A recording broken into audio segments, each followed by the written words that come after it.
když máš v hlavě šum a ruce těžký jak kámen. Telefon studí v dlani a v chatu jen prázdnej rámec. Nevoláš, jen koukáš dál, čí jméno by tam mělo stát. Všechno se v tobě kříží a ty se bojíš psát. Říkáš si potichu, komu bych to vlastně řekl. Jen ticho v pokoji a stín za druhej flek. Nikomu to neříkej, protože buď tě nepochopí, a nebo jim to bude fuk a z tvojí bouře bude vtip. Ty to zvládneš sám, já ti věřím, fakt ti věřím. Když padáš na dno svých věd, uvnitř máš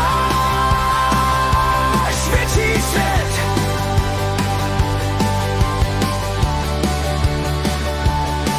Nejdeš ven, nevíš za kým, všichni mají svoje plány. Před očima běží film,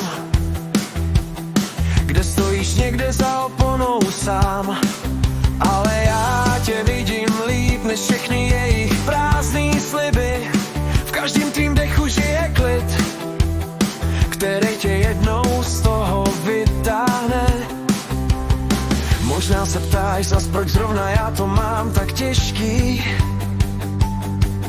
ale víra někdy šeptá, jen když je kolem křik příliš hlučný.